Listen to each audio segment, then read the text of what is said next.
Welcome back, guys, for another amazing episode of the Pokemon Go Third Shield PvP podcast. Guys, in this episode, I have the only one of the best players who I learned so much from, HouseStark himself, on the podcast. Alex, thank you so much for coming on the podcast. Yeah, thank you so much for having me. Of course, when I actually reached out to you throughout Linden, who actually just reached rank 9, which is amazing.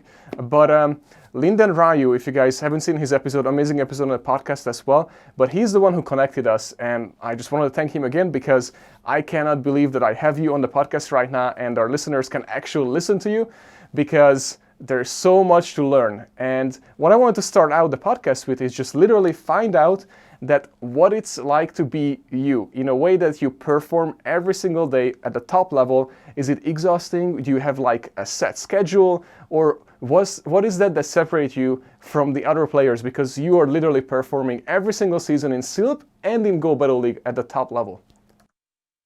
I don't think it's different from anyone else. I just I just battle as much as I can. I try to learn as much as I can from every battle, and have a good time. And yeah, I think the main thing is just consistency. That's like the main factor. I think in like I'm the same person as most people, right?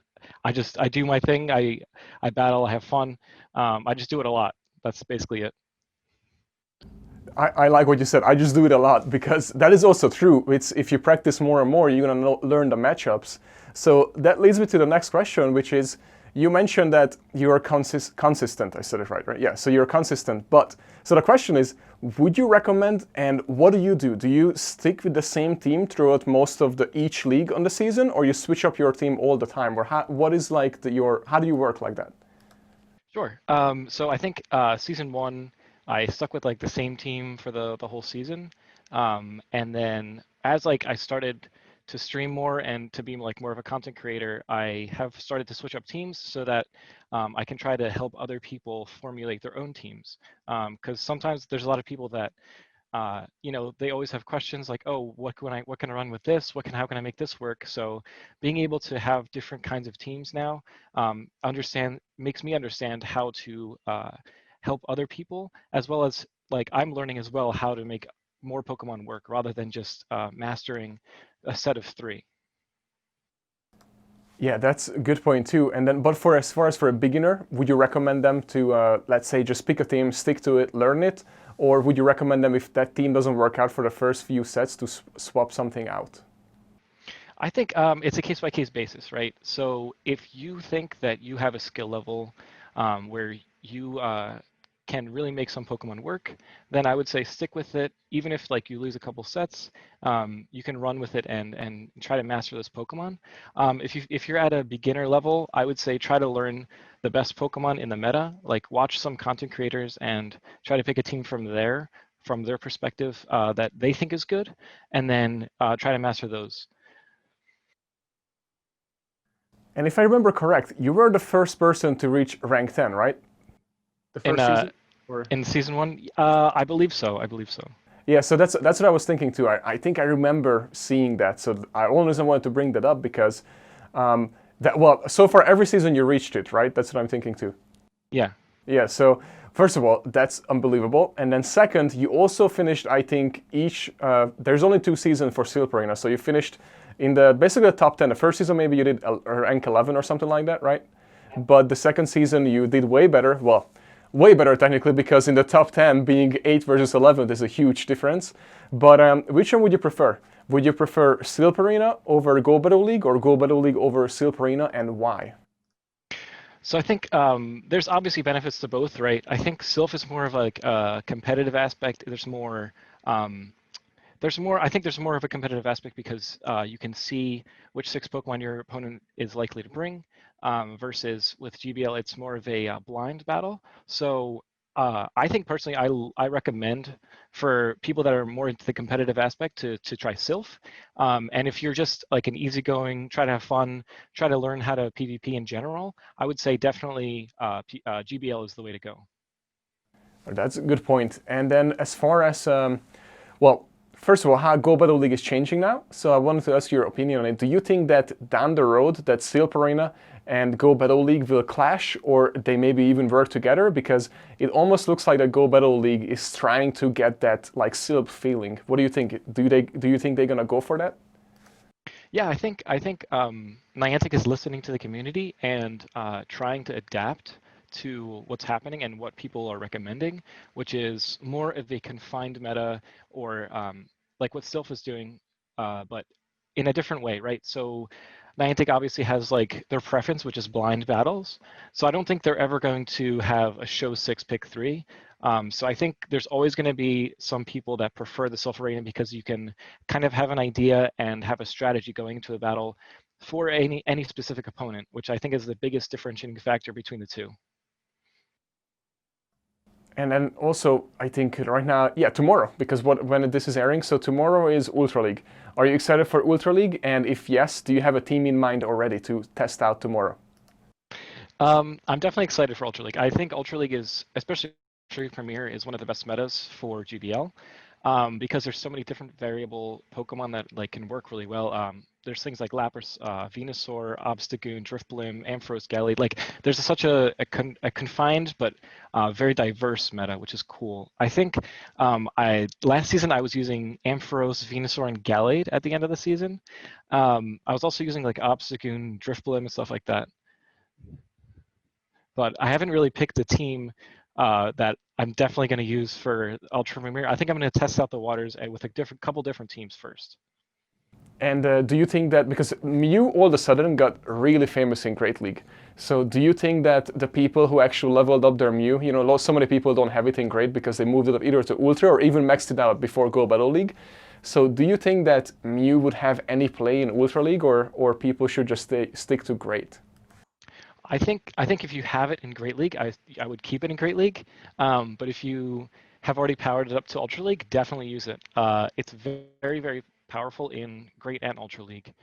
Same thing with something like Jirachi. I think Jirachi has a ton of play in Ultra League if you've already passed Great League, because it has a very unique typing that is unmatched. Like people were using Bronzong in an Ultra League last season, and Jirachi is much better than Bronzong in Ultra League because of the CP difference between the two. Oh, now that you mentioned that, you know what I'm gonna do tomorrow? I think I'm gonna test out Jirachi for sure in the Ultra, because the IVs for me match up better for Ultra, so I might just actually do that. Yeah, I mean, you could try it out. I wouldn't recommend it to everyone, right? Because in case Jirachi becomes like a very meta-relevant Pokemon in Great League, if they give it like a different move or they buff like Dazzling Gleam or something like that. But otherwise, like if you want to test out Jirachi in Ultra League, I would say all the power to you. Yeah, and then I will let you know how Mew goes because I already have it at 2500. So, but as far as so you're obviously very knowledgeable in Pokemon. So what I wanted to find out is that when did you start and how did you get started with just Pokemon itself and eventually Pokemon Go? Sure. So I actually started playing Pokemon when I was like 6 or 7 years old. When Pokemon Red and Blue came out, I was one of my neighbors actually got the game, and I couldn't play it because it was his game and whatever. But I was just watch him like play, and it just intrigued me so much. And when I first finally got my own game, I loved it. I just like immersed myself into the game and all that stuff. But with Pokemon Go, I actually started a few days late. I was in Greece at the time when the game came out, so I didn't hear about it right away. But once I downloaded the game, I fell in love instantly, and yeah, it's been a really fun time playing. So first, obviously, it was catching only, right? And then I think it was, what was it, gyms, and then eventually raids, and then eventually PvP. So were you on and off of it, or you were all since day one you were just in it? Yeah, I haven't taken a day off of playing Pokemon since I first downloaded the app, because I'm just insane. But yeah, I think catching was like the most fun in the beginning. And then once raids came out, I thought that was the most fun thing about the game. And then for PvP, when that came out, I think I kind of just focused on that because I transitioned into that because I felt like that was the best the best use of my resources and my competitive aspect of Pokemon. That's awesome. How much Stardust do you have right now? If I don't mind asking, did you spend it all or you saved up so much? I usually spend as much as I can because for me it's like, okay, I can save all the Stardust in the world, but if I'm not using it, there's no point in having it. So I think right now I have like 300,000, which is basically where I hover around these times. I try to grind up as much Stardust as I can from GBL, and then if I ever go out, I put on my gotcha and go.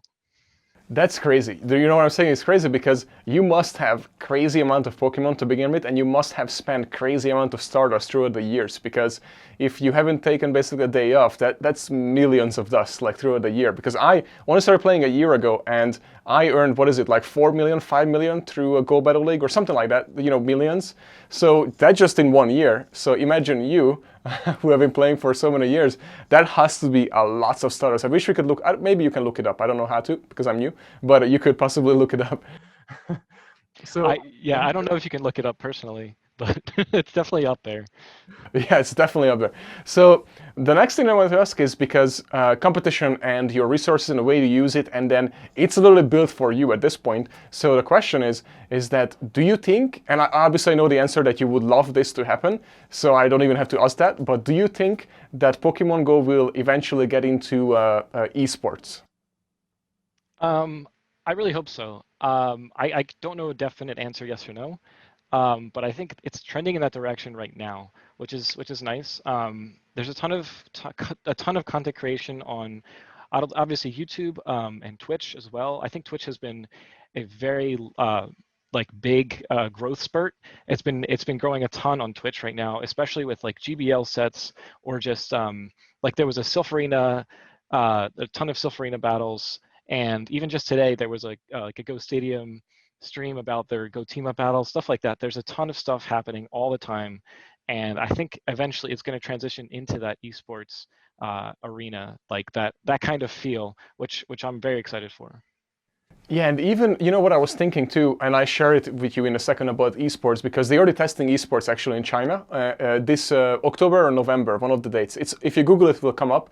If you put in Tokyo, I mean, sorry, it's Tokyo. So if you put in Tokyo and Pokemon Go and esports, just put this onto Google, whoever is listening or watching, and it will pop up. So they are testing the first like esports event of Pokemon Go. And I don't know if you read about it or heard about it, but the way they do it is, which is crazy if you ask me. But what they do is you start early in the morning, and then at the end of the day is the battles. But what you can use is what you catch on that day. That's it. That's it. So it's kind of crazy if you think about it that way, because you hustle all throughout the years and then you can't use that. I think that would be wrong. So I'm hoping this is just like a fun test. What do you think about that? Yeah, I think that'd be a ton of fun. I think it was Scrubblord Dustin and J Farm did a video, like multiple videos actually like that, where they would just go out and catch Pokemon for like 30 minutes and then use those Pokemon in battle. I think that's a ton of fun. But I don't actually know how well anyone would do with just that's like short amount of time allowed. Yeah, the only thing is if you think about it, because you can't really prep, you know, for that if the battles are like that. But if there, we have a season just like Go Battle League, and then that's what leads up to it, then it's a different story, because then you still prep, you still do and all that, and then maybe the finals is completely blind just like that, because then it's full skills, nothing else, and luck. Because I guess if you catch a Skarmory and everybody else only catches some grass Pokemons, then they lost. You know what I mean? Right, right. Yeah, but other than that, yeah, I'm looking forward to it. And then just one thing I want to also say that if you don't know, and listeners who don't know, I just always point this out. But luckily, Niantic have been hiring tons of people who have worked with esports before, and they really go into that direction. But the latest research that I have done, it's still about 2 years away. That's what it says. So, but here's the thing. Silph Arena has been growing like crazy, just like you said, and there were all the cash prizes that Speediest Chief 2 just won, and the second and third place won. So it's already heading to that direction. It's just going to take time. So for all the streamers, you especially, this is the perfect timing. I think this is literally the time to get into it. So I'm very happy. Yeah, and I'm happy to your answer too. Yeah, I think I definitely agree with you. If you're interested in like streaming or making content on YouTube or wherever, I think this is the time to get into it, because you set forth a foundation now, and then later down the line, you're going to reap the rewards. Exactly. And then what is, let's say for you, what is your favorite league? Besides all of the leagues that's out there in Go Battle League, what would be your number one that you like to play the most? And then when the seasons return and all leagues open, where do you aim to go back to? So I think for me personally, I love Great League. That's like the foundation. That's where we play Silph Arena. That's where a ton of stuff. That's where I started, right? It's the grassroots. So I always, whenever I get the chance, I always play Great League. I think Ultra Premier was a ton of fun last season, and I think Master League is probably the most condensed meta. So you can basically farm up elo in that league the easiest if you have the resources. Um, but other like definitely, I think my first league, my first choice would always be Great League. And so many of our listeners, including myself, I think that's what they would say. But now this is the season, the first season, again, when I'm actually able to compete in Masters League because I have finally the resources. So for me now, maybe Master League will be like, all right, here I come. but but all the other seasons, I was like, oh, Master League. So as far as for like daily grind or anything that you do and maybe other people don't do, you already mentioned one thing, which is you learn from your mistakes. And I don't know if you write down your mistakes or you record them and you rewatch them or how you learn from them. But do you think there is something out of the ordinary that you do daily that maybe other battlers don't do? Um, I don't know. That's a good question. I mean, I do my sets of GBL as many as I can every single day. I think watching content as much as I can is like another thing that I try to do. Um, yeah, I don't really know that I do anything different. I think I'm just very, very consistent as much as I can and trying to continuously learn. I think even as soon as I finish a battle, whether I win or lose, I try to think about how could I do better in the next battle. Like trying to learn from the little things from battle to battle, even if it's something very, very small.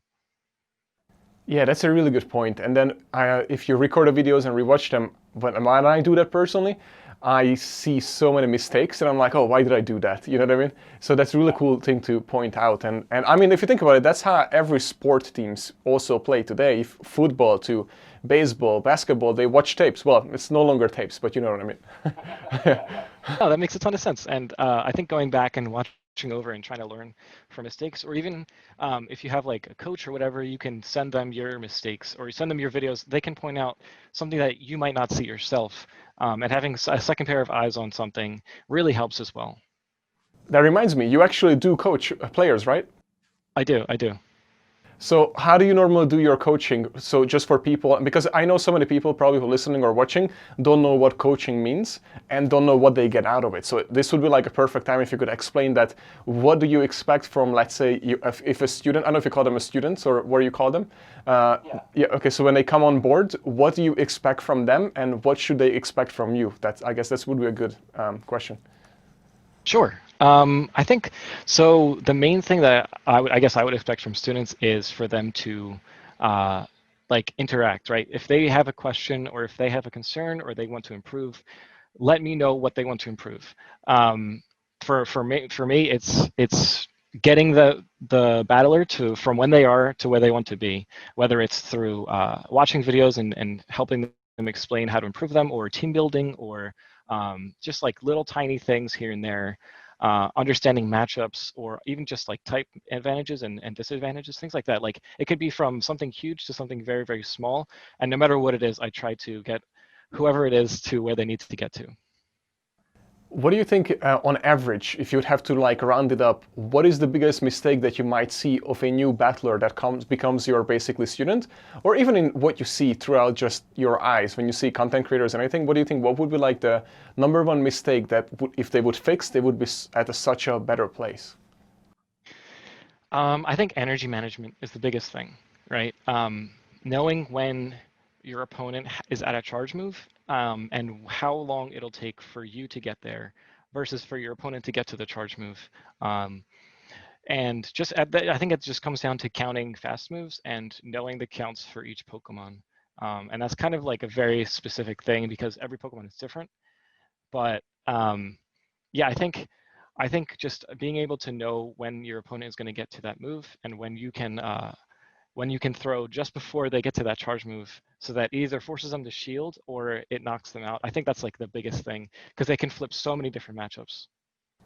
And since you mentioned that, I just want to point out that is definitely true because anytime a new Pokemon comes out, I jump on it. For example, when Victini came out, that night I jumped into Go Battle League and I destroyed everyone, and I made a video on it. I did like, I think it was 25 with Victini, and Victini is not that great, by the way. But, you know, if you played with it, you know what I'm talking about. But it's decent. But the thing is, it's the element of surprise, because people had no idea what it has, what you're gonna throw and all that. So to have that advantage to you, regardless if it's a new Pokemon or not, but if you know the countings and everything, I think that's huge. But that can only come after my biggest mistake when I first started is not knowing the typings. And if it's super effective or not effective, you know, oh man, that was bad at the first. Yeah, I think that comes with like using a new Pokemon, right? If you've never used it before, don't expect to win. I think just try to expect to learn the matchups, learn the counts. Like how many confusions does it take to get to 2 V creates, or rather than 1, right? Because you need to usually you need to throw them back to back, stuff like that. And as far as for let's say now Ultra League is coming, so for people who, let's say, they don't have legendaries, should they, you think, stick to the, of course, the, I forgot the name, the, you know what I'm talking about? Yeah, there we go, Premier. Or should they go into maybe the Open Ultra, but with like a special team that is anti-meta, or anti-legendary, I guess I should call it? Or do you think, or do you just recommend to them to go into like regular Ultra? I mean, Premier. I think you can work with both, right? I think Pokemon like Swampert, Obstagoon, Berserker, like those are all very good anti-meta Pokemon in regular Ultra League, and they can also work in Ultra Premier as well. But I think it really depends on what you've already invested into and what you can invest into, as to where you should invest your time, right? So if you have a bunch of legendaries that you know that you can double move, they can definitely work, I think go with regular Ultra League. But if you have like stuff like Venusaur, like the really good Pokemon that work for sure in Ultra Premier, I think go that direction. But it really comes down to your resources personally, rather than what you're seeing other people do. That's a really good point. And as far as for, well, I guess in your case, what would be like your #1 Pokemon that you, not as for greatness or anything like that, but you enjoy playing with for each league? Let's start with Ultra since it's starting now. So what would be like your #1 Pokemon that you just enjoy playing with and you always try to make it work to use it each season? Okay, so I was using Alolan Muck for a very, very long time in regular Ultra League, because it worked really, really well against stuff like Cresselia and Giratina. And I loved that it could also hit fairy types as well with Sludge Wave and stuff like that. So I was definitely running with that for a very, very long time. And then in Ultra Premier, I think I really liked Gallade. It was a very interesting off-meta Pokemon, not off-meta, but anti-meta, because it could beat stuff like Venusaur, Lapras, and just like having a really cool type of synergy with Psychic and Grass and Fighting types. And then for as far as for any legendaries that you like to run in Masters? Oh, Master League. I think Dialga is just like so overpowered that you kind of have to run it.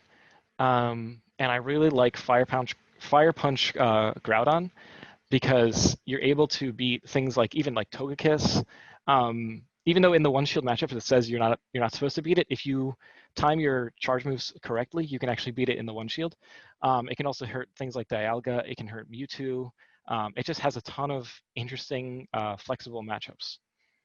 Speaking of Mewtwo, which one would you pick for Masters, Shadow or the regular Mewtwo? I actually prefer regular Mewtwo personally, because the Shadow Mewtwo loses to Dialga in the one shield because of just how much Dragon Breath damage it does against the Shadow variant, while the regular variant can actually survive and actually beats Dialga with just straight Psystrike, which is kind of interesting. Okay, so you're gonna laugh at me, but my very first raid that I actually did when I started playing the game, which was like last September, I think, it was a Mewtwo raid, and I got 100% Mewtwo on my first one, by the way. And guess what I did right away when I got it? So I actually, because I just Googled it, what's the best move for Mewtwo, and somehow I come up on Ice Beam, because I guess Psystrike was so new at that time, so nobody talked about Psystrike. So I TM'd away Oh Psystrike no. for Ice Beam. So my question is, if you don't have Psystrike, but you do have, let's say, one TM, would you add Psystrike back, or would you add Shadow Ball, for example, and just go with Ice Beam and Shadow Ball? That's a good question. I think so with Ice Beam, I think Psystrike is a little bit better. Actually, I think Psystrike is too good not to have personally. Like it's so good. It's kind of busted actually. It's I think it's like an Avalanche clone, right? But it's Psychic type, and with Mewtwo's attack stat, it does an immense amounts of damage against every single Pokemon, even if it's resisted. Like I said, even Dialga, which is a Steel type, you can still Psystrike it down in the one shield and beat it. So I think that's definitely the play. Okay, so no Shadow Ball, then instead you have to get back that Psystrike. That sucks because that's what I TM'd away, and I don't want to get it back. Yeah. Anyways, yeah. Okay, so that reminds me, what was your biggest mistake? You already know mine. Is there any big mistakes that you have made in PvP, in transfer Pokemon, anything like that? I've made tons of mistakes. I've maxed out Metagross, Swampert, Blaziken, all this stuff before community days were a thing. Tyrannitars, like all this stuff. So Venusaur, like I have Venusaur maxed out without Frenzy Plant, like it's bad. So now I'm like thinking like, do I use Elite TMs on this? What do I do? And I think the main thing that I should say is if you have a really good IV for PvP or 100% for any of the community day Pokemon, wait to evolve them until December because those community day moves are very, very, very good and very, very powerful. So if you can just have a little patience to evolve all these things, it's 100% worth it. Okay, good to know. And as far as for or any season, who was like your biggest opponent in a way that when you faced them, you're like, ah, no, here we go again. Do you have anything like that? Because I know you're a big competitor, so I was just wondering, even Silph or in Go Battle League, when you see that name, you just like your skin boils in a good way, not like ah this guy or whatever, but like you know what I mean. Yeah. Um, I'm trying to think. Like I had in Sylph, I think some I can't put a name on it, but there's a bunch of people. I think like Valor Ash I battled a bunch of times. Um, who else? There was a bunch of people, but I think he was like the main guy I battled way too many times. And in GBL, Asian Milkman is definitely the guy that I battle way too much, and he always seems to be able to beat me with like 1 HP, and it's just always a frustrating battle against him. Even if I win, I just feel bad because like me and him are very, very like tough competitors, and every time we battle, I always like make sure to shoot him a GG or whatever it is. So yeah, he's definitely the guy that I think gives me the most trouble. It's the milk. It's the milk. That's his secret. As far as for, well, I guess. Oh yeah, do you know anything? I wanted to ask you this. If you know anything, I don't know anything about it. I just read it. So what I read is that next season, which is season 5, right? So that season's supposed to be like no points, and it's also just like the way we started this time, but it's supposed to be only like 4 weeks or something like that. So each week is like one league, and then the last week is just the all the leagues or something. And then you're supposed to, if you reach X amount of wins, you reach rank 10 or something. Do you know anything about that or no? I think I know just as much as you do. Like that makes sense. I think that's what I've heard as well. And if that's the case, that's fine. I think having more people hit rank 10 so they can get a Pikachu Libre is the way to go. And even if it's just for one season, that's totally fine. Like let everyone get the Pikachu Libre, and then we can go back to the way things are now, or even before. I think season 1 or season 2, like those were like really really good leads, really really good seasons for in terms of like competitiveness. Um, there was not a ton of people, but there was a bunch of people that hit rank 10, um, and even like rank 9, and people that just like were able to compete. I think had a ton of fun, and I think that's what makes the game fun, right? So I think season 3 there was a lot of frustration because of the amount of like elo gains in the beginning of the season meant almost nothing, and then the last like 2 or 3 or 4 weeks was just like, hey, go crazy. And I think Niantic has seen that, and they're trying to adjust, and that's basically what we're getting in seasons 4 and 5 right now. Yeah, that was crazy, honestly, too, because I was up there at I think 2788 when the big points hit, and I didn't know that, right? So I was going into Masters Leagues for the first time, well, Premier, which I didn't have still. So I dropped like crazy. I went from like 2800 down to 2100, and I was like, what's going on? That was bad, yeah. And what I want to ask you, so what do you think too? Because so what I, it was just one little sentence in that text when they said that season 5 is going to be like that, and then they just like took like a little hint that that gives us enough time to prepare for season 6. Like in a way that they're gonna change season 6, and then I hope you guys gonna like it. That's what it sounded like. So what would be like, let's say if you have to think about this, what would be like something that you would wish they would add or change? And the other side, what do you think they are actually going to do? Um, I think it would be cool to see something like a Great League premiere, like no legendaries in Great League. I think that would be interesting. I don't know how much it would change because there's obviously a ton of Pokemon that are very, very viable. But it would definitely it would negate things like Registeel and Deoxys Defense and stuff like Cresselia, Zapdos. Like I don't know that there's a ton of Pokemon they could use, but that they would remove. But I think that would be an interesting wrinkle. Um, what are they actually going to do? I have no idea. With Niantic, it the lack of communication is really a hindrance in this area. But overall, I think the direction that they're going is okay. Um, so I'm just excited to see what happens personally. Yeah, me too. I hope something cool is gonna happen. I'm already invested into this, and I'm sticking it around just like you. So I think it will be awesome.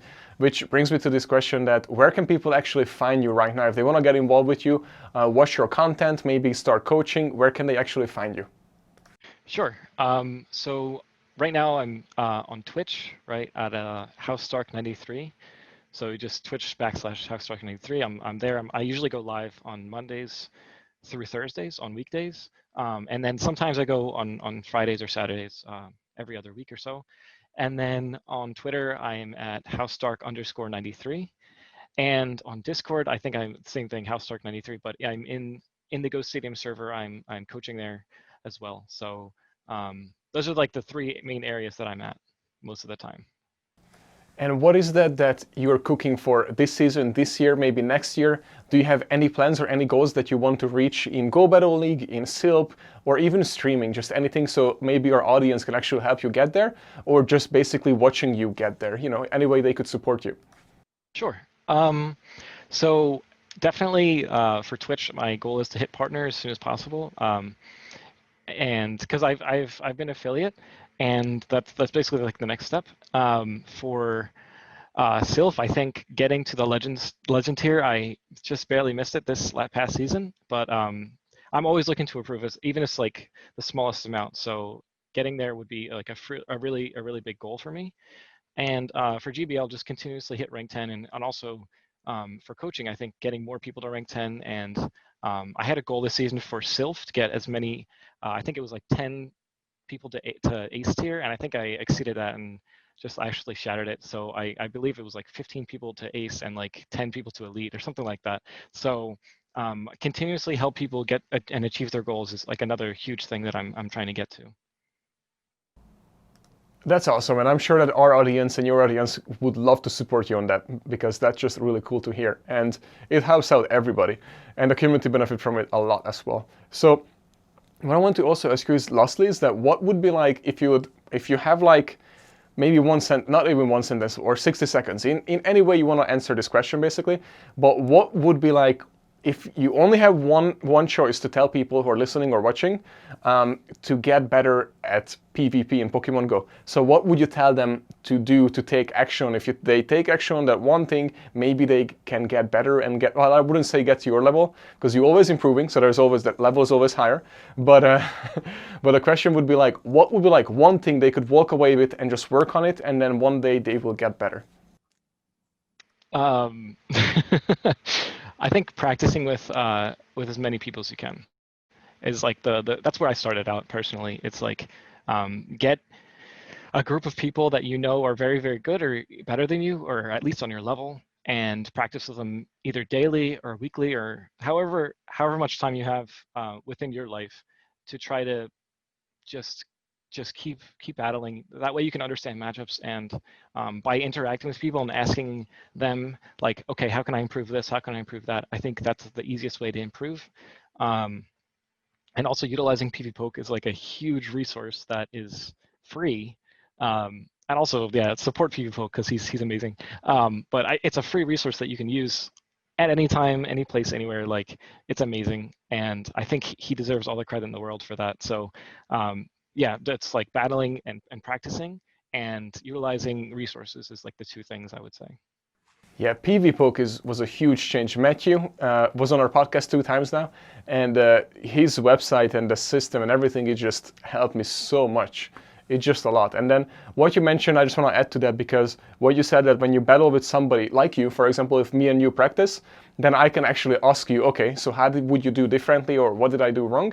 And then you tell me, because I don't know, obviously. If I would know, I would have done it differently.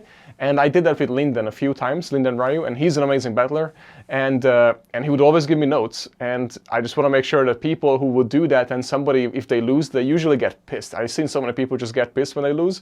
Well, don't do that. Just listen, what did you do wrong? And then you can adjust. But if you're not open to, improvement and constructive feedback, then you're just going to get stuck where you are. So I just wanted to point that out, because I know so many people who are like, having a hard time adjusting and taking notes.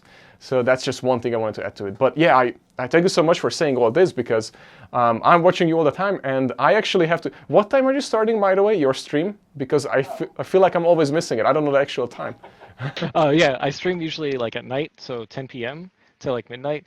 I know it's a little bit late, but that's like the most free time I have throughout the days is like that time. So, but I really like what you said about constructive criticism. That's like a huge part of self-improvement, and just in general, not even just like PvP. Like, as a human being, how can I get better? Is like it's a nice way to just add on to that. But yeah, I think that's really solid. That's a really good point. And Linden is obviously one of the best battlers in the world. Like you said, he was the first person that we know that hit rank 9 this season. So that's really cool. Yeah, when I saw that sharing, and I was like, yep, I wouldn't expect any less from that. So, anyways, is there anything else you would like to share before we wrap this up for the audience, or basically we covered everything? I don't know.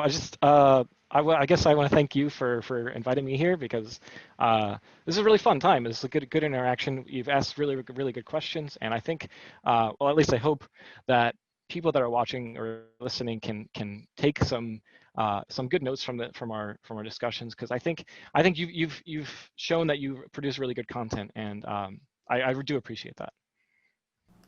Thank you so much. I really appreciate it. But it would not be possible if you and amazing players like Linden wouldn't come on the podcast and support it and do all that, because literally that's the lifeline of all of this. So thank you so much for doing that, and please make sure to keep it up. And I'm sure that you're going to get to the what do you call it, the Twitch partner pretty soon, because I don't see why not. I appreciate it. I think it's just I need to be more consistent with that as well. So I'll work on that myself. But thank you. I appreciate all the kind words, and thanks again for having me on. Yeah, thank you so much, guys. And thank you for watching. And if you watched, make sure you listen. If you listen, make sure you watch.